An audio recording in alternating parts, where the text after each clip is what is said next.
What's up? What's up? And just like that, we back at it with another episode of Business That's Black. We got my girl Tia in the building. What's good? Hello. I'm so happy to be here with you, chatting it up. I can't wait. I'm so excited. Thank you for having me.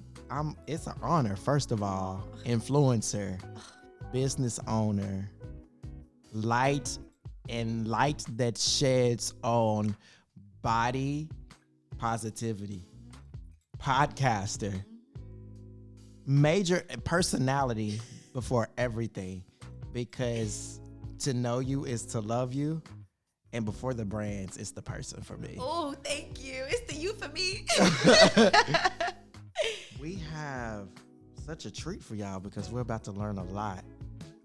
Tell us about the business first. Yes. So Ethereal by Love Atiya is the name of my business, and it is a vegan and cruelty-free brand, but I actually branded it as a luxury vegan and cruelty-free brand because I only use the highest quality of ingredients. You will never see anything in my products that you can't pronounce, that you're not aware of what it is, or even if it's something new, it's something that's organic and natural. So all of my ingredients are all natural. I hand make every single product. I bottle every product. I put the labels on every product. But the goal of my business is literally to inspire and curate self-love within anyone who encounters me and my brand and my business and my product. So I used to actually really struggle very badly with self-care and with my self-love. I didn't love my natural hair. And I remember my mom, we were walking down the street in my old neighborhood, and I had on this blonde wig, and she was like, I accept you, as you are, however you want your hair to be, but I just really wish that you loved yourself naturally as well. Because I would not have my natural hair. I just wasn't proud of it. So now I have products that I feel like have really helped my relationship, not only with myself, but with my hair, with my skin. This is your hair. Well, this is a half wig, y'all. Let me not be out here lying. There's a half wig from a black-owned company. It's black a protective style, yes. Yeah. This braid right here, this me. But I got the edges. Okay, come on, edges. I got my edges back. Oh, yeah, because that's the other thing. I actually lost my edges when I was 17 years old. When I say lost, I mean like balded, like what ripped happened? from the scalp. I had gotten a weave. I think it might have been my first weave, and it was literally glued. The beautician glued each track to my hair, like to my scalp. And so I had an allergic reaction to the glue, and I went to the salon, and she put some conditioner on it, but she didn't let it sit long enough. I remember hearing the hair follicles popping out of my head at 17 years old. Can you imagine? I remember walking home, and I wanted to cry. Like, I at one point when I got home, it was bleeding. It was that bad. What did she say? Nothing at all. And then back in the day, I was like a severe people pleaser. So it's not like I went up there and pressed her about it. I just had to find a solution because I couldn't. It was just detrimental too. Did she even say, I'm sorry? No. She still charged you? Oh, absolutely. I had already paid for the weave beforehand. I had it in for maybe like 2 weeks, but I was literally at one point had chills in my body because I was like having that bad of a reaction.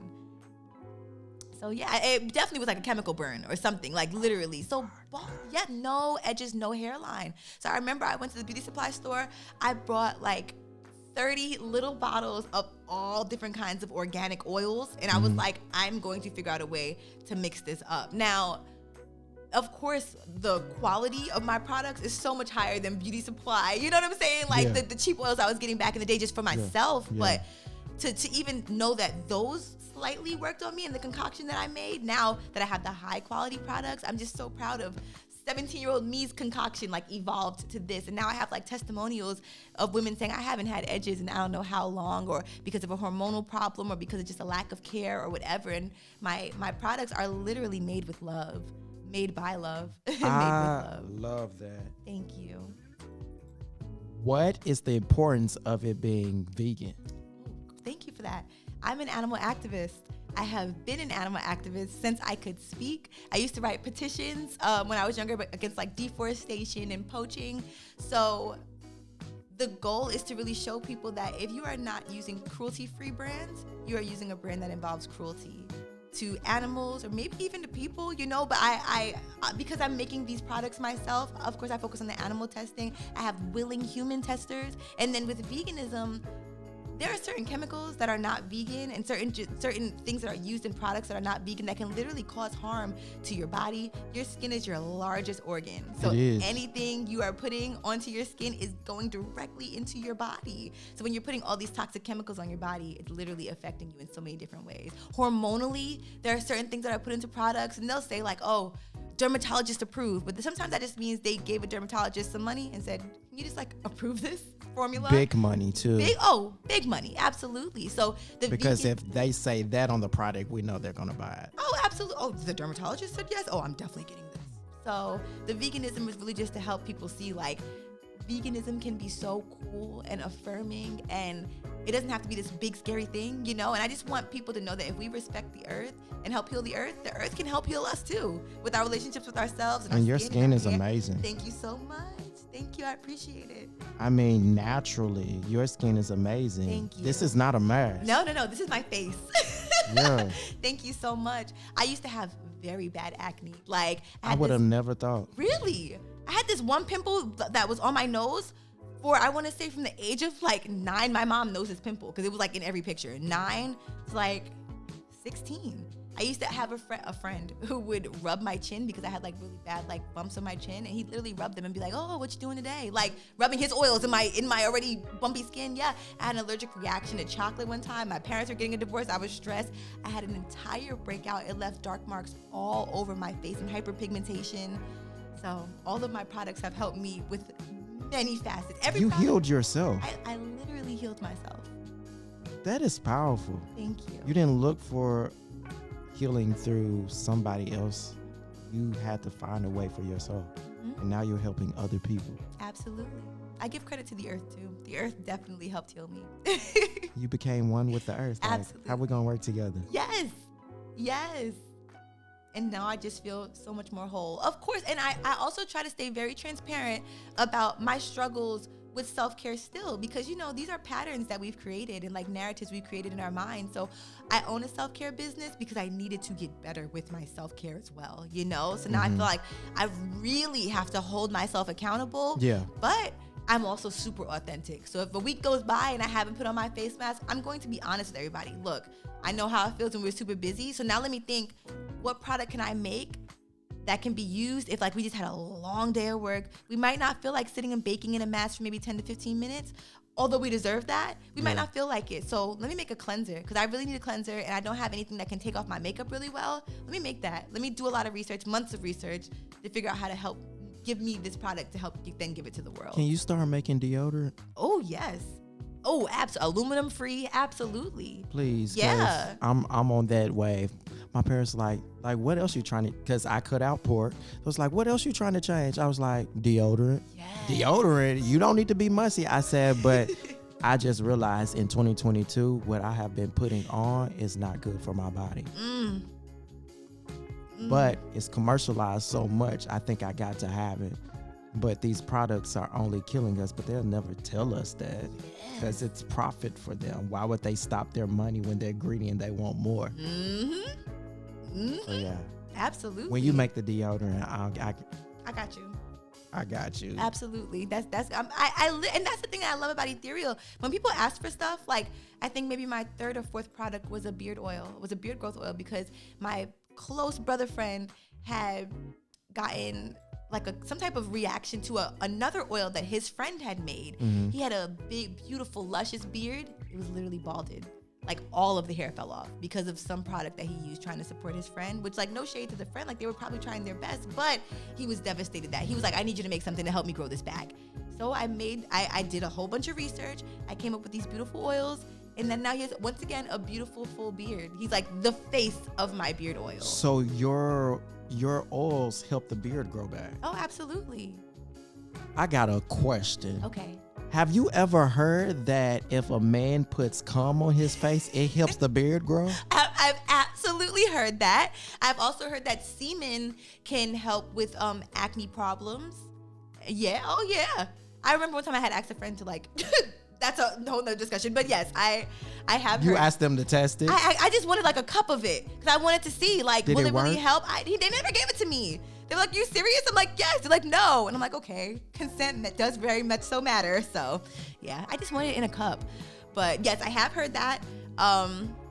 I mean, I feel like I've seen the proof in the pudding based on what people say they do in their beard growth. But I know that we do have some enzymes and proteins and stuff in our secretions that can help with a lot of things. So then my question is, does it have to be the woman's semen versus the man's semen? Because I did try it. Okay. It didn't work. Oh. There could very much so be hormonal things. Maybe it's some type of estrogen. I really don't want to like misquote it, right. But I feel like there could be a hormone with like women's fluids that can be different from men's semen. Okay. There might be something, or some type of protein in men's semen that might do something different. Yeah, I feel like there can definitely be some type of enzyme or something. Yeah. Yeah, but I'm celibate now, but when I'm not, I'll let you know if anything changes. Well, you stay on that celibate route. Because you healthy, you whole. Yeah, absolutely. We need a man to be ready to put a ring on it if he trying to dive into your world. Absolutely. Put a ring on it, but then leave me alone. Like, put a ring on it, but space. Let's get 2 different houses. Like, yes. I be on the same stuff. I think that's some Virgo stuff. Like, why are you still talking? Like, it should be quiet in here. Thank you. Why are you sitting on the couch with me? Go to your cave. You're literally breathing in my ear. Like, I can't. This is not the time to breathe. Like, it really ain't, you know? Yeah. I'm going to the store. Why you didn't invite me? Because I'm not supposed to. Because I'm living my life freely. Yeah, I will let you know when we need to be together. I thought I was the only one. You are not at all. That's why, like, I would be down for like some long distance relationship type stuff. I'm so down for that. Like, I love space. Me too. I just have to work on my trust issues. But I think that's really just trusting myself, to be honest with you. Otherwise, space, amazingly beautiful. Yeah. Yeah. I was always the one who dealt with long relationship situations good, but can't handle it. Oh, I can't do it. I'm not a cheater, so you must be. Your guilty conscience, right? Oh, it's the distance. I keep showing up. Right. I'll be here. I'll be here. I used that PTO. I was using that time. Oh, days off I need for this week, these 2 days right here. Next week, 2 days right there. 4 days right there. Yeah. Yeah, I was dedicated in it. Yeah. Wow. That's deep. I definitely did feel like I was a lone sheep as well, with the whole feeling like I needed space, but also wanted companionship, wanting intimacy, but then wanting to have that open communication of like, I have to have an Atiya day now. I take those, by the way, Atiya days, every Wednesday. It used to be Tuesday, sometimes it's Thursday, but it's one day in the week where I just go within. I don't go on my phone at all. I'll like go on YouTube. I would have thought you would have said Atiya Tuesday or Atiya Thursday. Cute. Like Taco Tuesday, Tia Tuesday. Tia Tuesday That's sounds so cute. Yeah. But I changed the day so much because I had gotten a 9 to 5 at one point, and they had these meeting days on Wednesdays, and Wednesday was my day for like 2 years.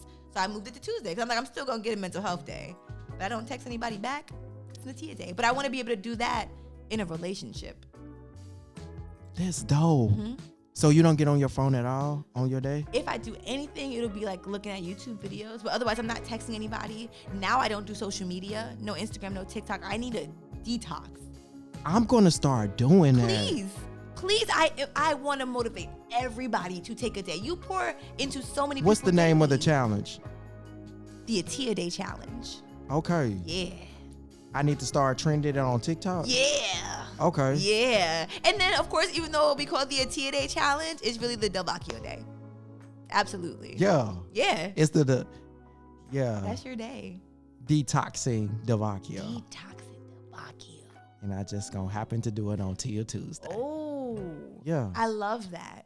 I can't respond to you. Hey, it's emergency. The emergency is going to be after detoxing Delvakio. Because how can I be on full charge if I never plug up and leave me alone? My phone gets charged quicker if I leave it alone. Thank you. And if it's an emergency, call 911. Call That's what my mom always says. Like, you're going to have to do something if I'm dead. Thank you. What would you do if I went here? Thank you. That's your route. Okay. Exactly. That's your answer. Yeah. Yes, and you deserve it. We deserve it. We deserve it. We do. So many people feel so much guilt about self-care days. We live longer when we take care of ourselves. Oh, absolutely. And with less resentment, too. Yeah. Caretakers die quicker than the people they take care of because they put so much time and energy. I've seen it happen in my family, community, all around the world. Research shows it. Like, caretakers will die before the person they take care of if they never do that self-care. Oh yeah, absolutely. And I think that witnessing that actually helped with my Atiya day. I definitely do give credit to my therapist though. She definitely helped me, affirmed me, and let me know that I was deserving of that day. Mm-hmm. Yeah. Okay. You brought something to show. Yeah. Oh yes. This is a gift for you. It's for me. It's for you. Yes. I got a gift. That is your gift. I am honored. Oh my gosh. Have you ever heard of Indian healing clay or bentonite clay? Yeah. So that's not it. Okay. I used to have it from like a generic brand, but I saw on the back of my tube one time that it said it may contain lead. And I'm like, lead on my skin? Like lead? So I started doing research and learning that, like, yes, certain clays, depending on where they're derived from, they can contain certain harmful toxins. So this is Razul clay and turmeric. Just be careful because it's a powder form. Yeah. It's a powder form. So you can mix it with water. I don't recommend tap water just because of all like the minerals and stuff. I recommend like purified or alkaline distilled water. Absolutely. And then I would do, or rose water. I love it with rose water. Or if you really want an astringent to like really detox your pores, apple cider vinegar. It stinks if you put it with apple cider vinegar, but it works very well with all of those. So you just find your own method. But I've done it with apple. I've done face masks with apple cider vinegar before. It does work. Yes, absolutely. And that is literally just Razul clay and turmeric and love. A lot of love. The love is super important. So how often should I do it? So I would like to recommend, because it's like a detox, you can do twice a week, 3 times a week. I usually, depending on if like you're having a breakout, like if I'm having a severe breakout, I'll do a 7-day challenge. Because I just need to, and I'll also do spot challenges sometimes. Like if I have a hormonal bump that might come up on my cheek, I'll just literally put it on my cheek, sleep with it on, wash it off in the morning, and you will literally see it go down. If you have hyperpigmentation, you just put on hyperpigmentation. And of course, these are natural products. They take time. You know what I'm saying? Like a lot of people want a quick fix. That's not how our bodies work. Like we have to be patient. So I love to be very honest and transparent about that. But I also love that I can very much so say that my products work. I've seen it happen. And there's also a little mini serum in there that's called my Illuminating Healing Serum.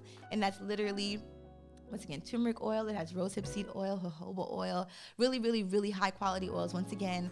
And I like to use that afterwards just to moisturize my face and like make sure that it's just all sealed up with goodness and love once again. Yeah. You have that product. What's the other 13 products? Ooh, child. Okay, I have my Ethereal hair growth oil that literally only has 7 ingredients in it. And that was my signature product. And then we have the clay mask. That's my Razul clay healing mask. We have my revitalizing cleanser and glow enhancer. And that is, that came from me not having a makeup remover. Like I just couldn't, no matter what I was using soap wise, I did not feel like my skin was clean at all. So once again, did a whole bunch of research. I created that, but then I realized I needed a toner and something just to make sure that my pores were good and nice and just toned. So I created a rose water, literally just rose water. I saw a rose water the other day in a store and it had like 10 ingredients. How is this rose water with 10 ingredients? Put like rose water and this, that, and the third then, because this ain't just pure rose water and there's no additives. You created something new that's not water anymore. This is like rose concoction. You know what I'm saying? So I have a rose water. I have the serum because you need to make sure that you seal in everything. So that's the illuminating and healing serum. I have my men's beard growth oil. I have I'm trying to think of what else. I have different sizes in all of this as well. Okay. I just came out with I have a scrub, a radiating sugar scrub that just dropped yesterday. Congratulations. Yes, thank you. So I have been working on this formula for 2 years now. Literally, because I don't put anything out until I'm completely satisfied with the results. And I'm completely satisfied with the results. I have what else? I have a new, this is like a little sneak preview. I have a new hair serum coming out. This one's going to be super potent, so you don't need to use it every day. It is like, I'm just very excited about it. I have hair growth? For hair growth. I dyed my hair. Yeah, it's blonde. The ends are blonde. And I used to dye my hair all the time. So I'm kind of used to having like hair malfunctions back in the day. Yeah. But I've never had healthy dyed hair. This is the first time that I've had like rapid growth. Like I can't, like my new growth, I can't keep up with it. And then the ends of my hair are not falling off or shedding as much because it's staying moisturized with this oil. And then of course I use my EHGO, which is my ethereal hair growth oil. But this new oil, I had to do some testing. So I had to put a pause on the EHGO. So I had that new serum coming out. That's my luminous hair serum. Okay. I'm trying to think. I think that I named everything, and then I just include those other items as adding to the 14 products because they're different sizes. So I have a 2 ounce in like my trio, which is what I call them, my revitalizing cleanser and the serum and all that. But then I have a 4 ounce as well, the larger bottles. So I include that in like my main 14 products, if that makes sense. How can people purchase these products? I have a website, loveatiya.com. You can sign. Oh, I also have, that's where you can purchase my products, but I also have just a free email list that I send out. Everybody can sign up for that. And it's literally monthly love notes. So I want to say maybe like 3 times a month, I'll send out just love notes. Like this is a gentle reminder that you are so deserving of like everything all the goodness that you receive. Or like this is a gentle reminder just to slow down for a second. Like the world needs you, so pour into yourself now, like just things, usually it's things that I need to hear or things that I know somebody specific needs to hear. And I'm like, if this person needs to hear it, a lot of other people probably need to hear it too. So that's on my website as well. If your thoughts were your friend, how would that friend be? If my thoughts were my friend, that friend would be very critical, very critical. This week, I definitely feel like I have actively practiced. Sometimes my thoughts can be very crippling and I can no longer allow myself to be my worst enemy. So this week, I feel like I've really definitely seen myself the most and been able to talk myself off of the ledge sometimes of judgment. Even we had a round table the other day where I had to go around to different tables at this conference and speak to people. And my first time that I like pitched my podcast to somebody, I was stuttering. I was forgetting words. I was like, who am I? By like the 5th time that I had to do it, the 4th time I had to do it, I felt so much more confident. I'm like, okay, this is what I got. This is who I am. Like, I see myself. I know myself. I do this, So a lot of people see me and they think, oh, she's just like super self-confident, like unapologetic person, just so free. And it's like, if only people knew like the battles that I still face sometimes because these are like habitual things, you know what I'm saying? Yeah. So I'm aware that I'm actively working on it. And even being a Virgo and being critical, I'm like, I should have been healed from this, Like I own a self-care company, like I should love myself times 1,000,000. But there's so much unconditioning that needs to be done. So self-love is really just like patience with myself. I think that is what I'm really learning that self-love is. And you cover a lot of that in your podcast. Yes, I do. Let them know what it is. So the Love Atiya Experience is a sex-positive podcast. I was a virgin until I was 24 years old, and then I shared that with a previous partner. I like to say I shared it because I don't believe I gave anything. I didn't give anything to anybody. Like I still have all of me. So I shared this experience with somebody. And then I tried to have what I would consider to be a hoe phase, if that makes sense. So I just tried to explore myself sexually with other partners. But a lot of lessons came from that. A lot of trauma came from that. And so now I'm celibate, and I've been celibate for a year, and that has also brought on an onset of like lessons and just things that I'm able to really see now. I feel like there was a cloud, I was associating liquor with sex at one time. Like a majority of my experiences with having sex had been I was drunk. A lot of the time I was disassociating. Like there are a lot of sexual experiences I can't even really remember clearly. And I'm like, that is not how I want my relationship to be with sex. And it's crazy because my mom, she bought me my first vibrator when I was 16 years old. And she was like, I want you to learn. Now you sneaking it by. She like, that's how you were introduced to sex? That's how I was introduced to self-pleasure because I was homeschooled. So sex was always like oh my God. Oh yeah, we had conversations about this. Oh, your bubble real open. Oh, absolutely. Definitely. Shout out to my mom. She didn't never catch you playing with it, did she? Oh no. So what had happened was when she brought it to me, she said, I want you to teach yourself what feels good, but I also want you to know, like I want to encourage self-pleasure because young men are always being told like, oh boys will be boys, Yeah. But women, it's like, no, don't know. Like, there's shame. Like, don't do that. Like, ew, you know, that's gross. Like, how dare you explore yourself? So she just wanted to promote that and just make sure that I knew that there was no shame with that. Mm-hmm. So, yeah, that was so she never got me playing with it because I think that I didn't even use it for the first, like, year and a half. Were you ashamed? I think that there's probably a little bit of shame, a little bit of nervousness. It was a loud toy. It was the Hitachi. So she was going, no. Oh, she would go, no. We were living right next to each other. You know what I'm saying? Like room to room. So, yeah, that would have been weird. Yeah. But when I did start exploring with that, I was like, all right. No, I know why she got me this. Like, it definitely changed the course of my life. Definitely. I actually feel like there was less curiosity in trying to experiment with different partners when I was younger. And I think that might even be why I was able to remain a virgin for so long. It wasn't that I didn't want to have sex, but I just knew like I want this to be kind of like a spiritual unification or whatever. I just want it to be a beautiful experience. So I'm just gonna be selective and just keep learning about myself. So I think that the self-pleasure definitely helped. And I was also taught a lot about like just sex in general, STDs. I was in programs like teach other peers about STD health and STD prevention more so. And HIV prevention and things of that sort. So just educating myself and being educated and my parents putting me in these programs definitely helped. Do you think you became a thug in your whole phase? Oh, can you elaborate on that question? Like, I know people who have went through a whole phase and it was like, there was no emotion in it. They didn't care about how people felt. They got what they needed and they dipped. I would definitely... With the dissy, like not associating with the person, like I'm coming to get my, what people would say, nut or my feel good, and I'm out. Like, I don't care about you. You know what I'm here for. Give me what I want. Peace. Yeah.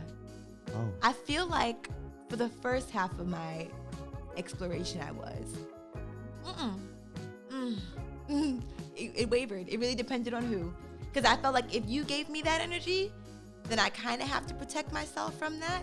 But then there was another part of me that said like, oh, this person's not really into me. Oh, this is my safe space. I just saw a post on Instagram about this. Like, we go after people who we know aren't into us so that when they leave, it's not that surprising. So there's no like real abandonment there. It's like, oh, they weren't into us. So we fiend for those people, you know?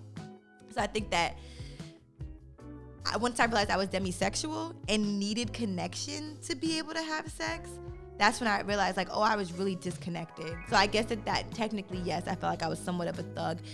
I was determined to get the nut, but because I was a people pleaser, I also just wanted to like kind of prove myself and like show what I could do and like show, yeah, I was a virgin for so long, but I could do this, even though I wasn't really getting pleasure from it. So I had to stop. I was wild in 2021. In the beginning of the year, I had 2 sexual partners in 1 week. That was probably like the wildest thing I had ever done. 2 different sexual partners. And neither of them had gotten tested before. Like, I normally like to require my partners to get tested or at least have that conversation. Now I want to see the results. Like, yeah. I don't, fuck a conversation. People be out here lying. Oh, what? My ex literally, I had told him to go get tested when we first got together. He had said he was going to get tested, came back and was like, oh yeah, I got tested. They said they'll call me if there's anything. I'm like, I've gotten tested a lot. Like, I was getting tested when I was a virgin. They give you the results that day. Thank you. They don't call you. Like, I mean, yes, there will be a call sometimes, but you will literally get the when they call you, emailed. they ask you to come in. Because there's a result that needs to be spoken about. Exactly. Yeah. So I said that's not how that works. So I made him go to actually get tested again, and then, which was like such a red flag. Like, y'all, that's a red flag. You know what I'm saying? Like, leave. Like, he's literally lying in the beginning of the relationship, but then finally he came back with the physical results and wanted a cookie. Like, he was like he literally jumped for joy. Let me tell you how crazy this is. He literally pinned his results to my refrigerator with a magnet. He was so happy. Like, he made honor roll. Like, you literally lied to me. And then now you want to. Tia, what was your face expression? Probably this. And he was just like, yay, can we go now? Yeah, and I'm like, disgusting. Yeah. And I feel like it was a test of my intelligence as well, which is extra. See, I told you, but you lied. So you didn't know. So, yeah. Absolutely. Withholding the truth is lying. Information, yeah, it's a lot. So this is what I unpack on the Love Atiya Experience podcast. All the good stuff, all the trauma, all the lessons. Like, and I thought that I needed to talk about stuff that I was resolved about, but I really have learned that the more authentic I can be as I'm working through it, the better. But per my therapist, I'm also working on having informational boundaries, because I can definitely overshare to people who just aren't careful, aren't worth it. Absolutely. And use it to their advantage. Yes. And when you're vulnerable, you have to be very cautious, because people will find ways to attack when they know the depth of your vulnerability. Absolutely. So I'm proud of you. I've learned that too. Yay. Because I used to be that person like, I don't care. I'm going to always be transparent. And my friend said, yeah, we know. And that's the problem. Like, you have no filter. But what you do, you can't do that. And I was like, no, I'm going to be me every single day. And if people don't like it, they don't have to like me. And it took me to like calm down to realize like, oh, I get what y'all are saying. Y'all weren't judging me, but you were just saying, I can't be that everywhere. There's some spaces where I have to tone it down.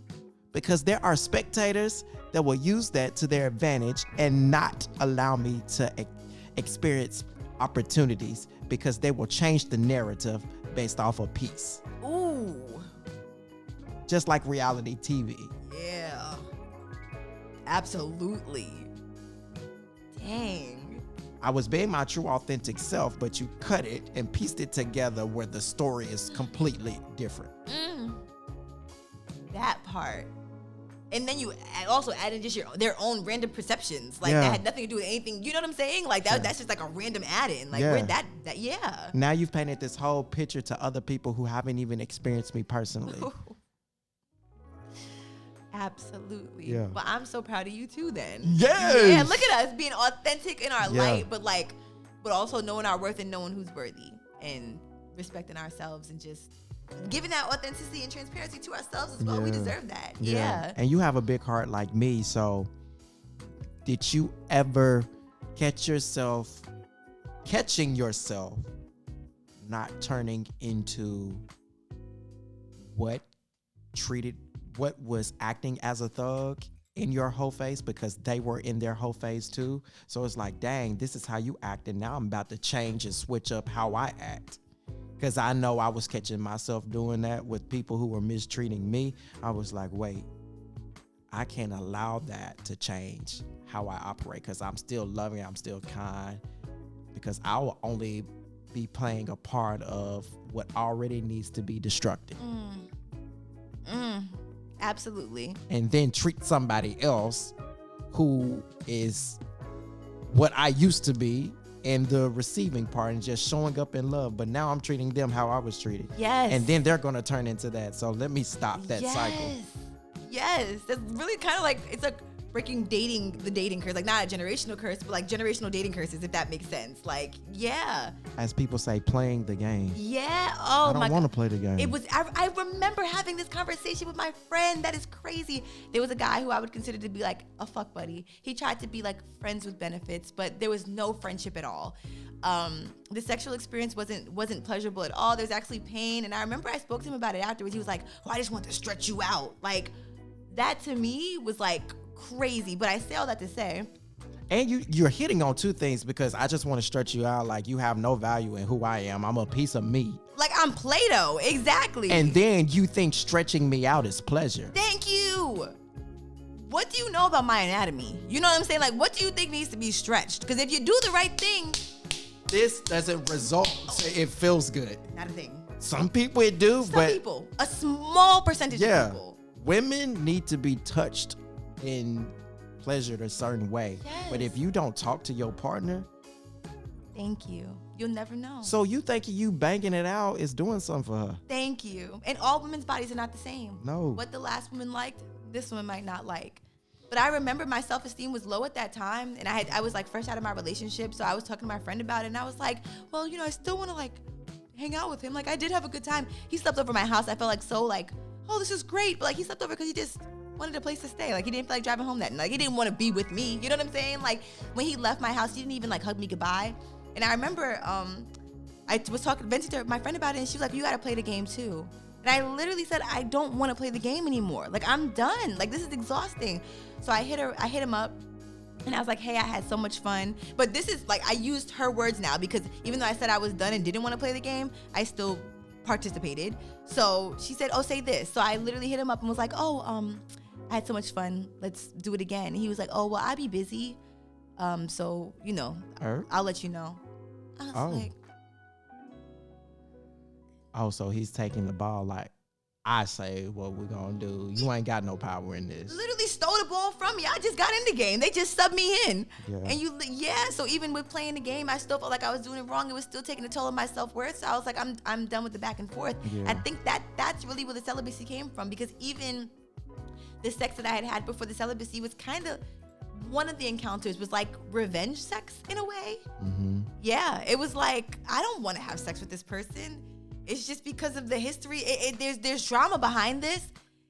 Like it was so toxic. That was actually, I only have one real like experience I feel like I regret sexually, and that was the one. Yep. There's like a 3-part story on my podcast. I'm literally producing the 3rd part this week, but oh, that's dope. Yes. Yeah. I'm so glad you talked about that, because like that revenge piece, people do, oh, like you liked it, so you gonna want some more, but when you want some more, you ain't gonna get it no more. So now I'm gonna make you crave it, but you will never be satisfied. Oh, you want to play that communication route with me? No communication?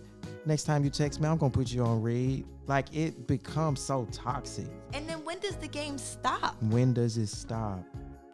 Because you're just gonna keep doing lower blows. Yeah.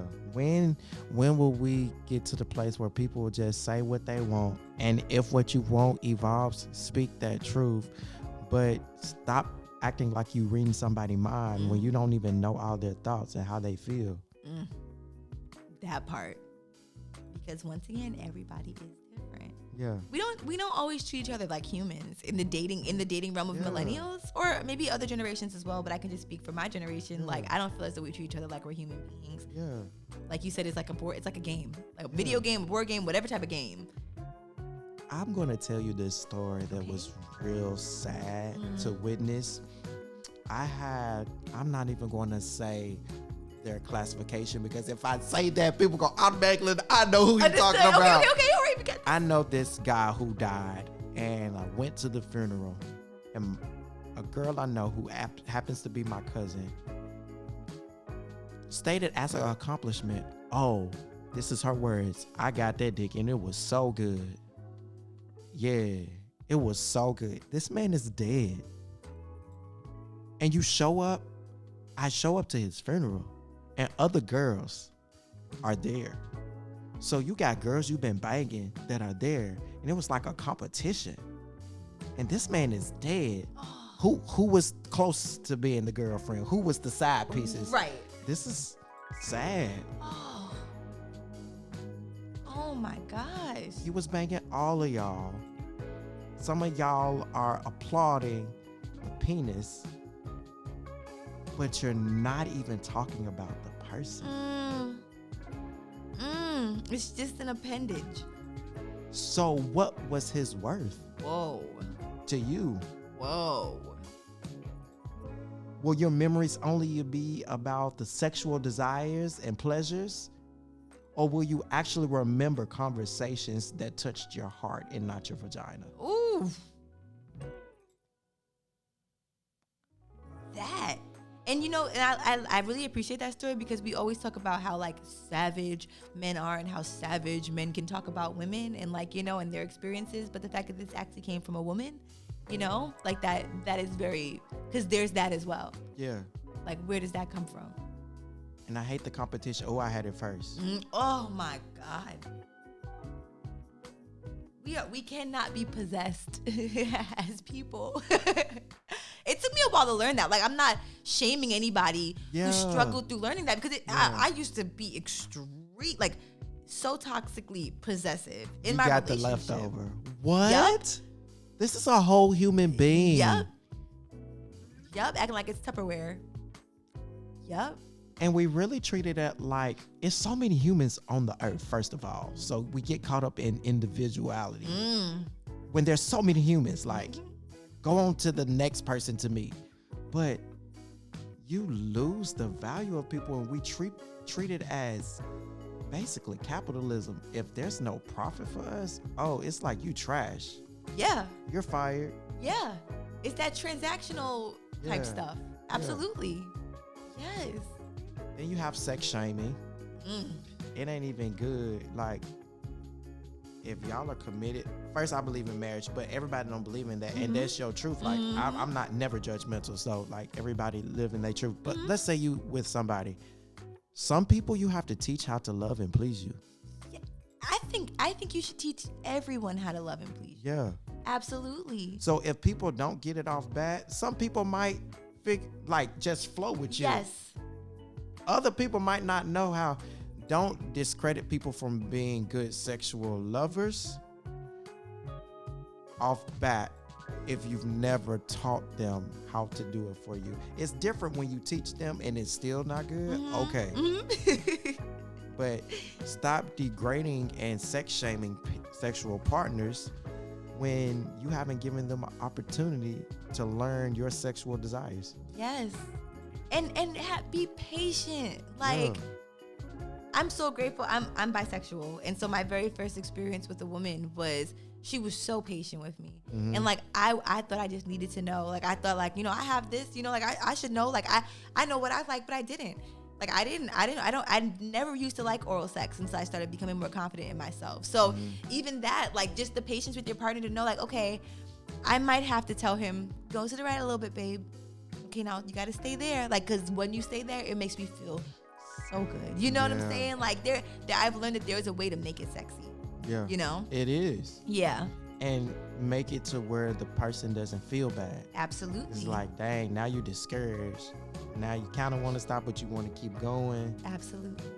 But yeah, you're so right. There's another spectrum of that as well, where we tell somebody what we like or what we don't like, and then they don't try at all. And then it's like, do you care about my pleasure? Because I'm telling you what I like. You're not even trying or making an attempt. So I feel like you don't care about my body or my experience in this. And then we're just focusing on what you like. And then it's like, do you even like me? And then that's when it's like, am I just a body? Like, what? Then you have to really start asking yourself those questions. So there's a thin line between the patience I'm talking about and people genuinely not caring. And then you have those people who say things in sex that if you have a real open heart, you believe everything they said. You just said, I love you, baby. Like, you the one. And like, why would you? This is not acting. Like, say what you mean. Mean what you say. Yeah. Now we done found out you got other bodies out here. You've been being discreet about it. Why you just couldn't allow me to accept that truth or move on? Thank you. Don't hold me hostage if that's your truth too. Yeah. That's so true. This is stuff y'all gonna talk about and hear from her podcast. Absolutely. I cannot wait to have you as a guest on my show. Like, what? This is amazing. Yeah. Like, we really just mixed both shows together. We really did. This is tandem. Yes. Literally. What's that called? A mashup? Mashup like Nickelodeon used to do, where like the shows come together. Like the SpongeBob is in Fairy Odd Parents and all of them just going in and out on the screen. I was here for those too. Yeah, I loved those. I loved them. What? It made TV more interesting. Oh my God, because they were like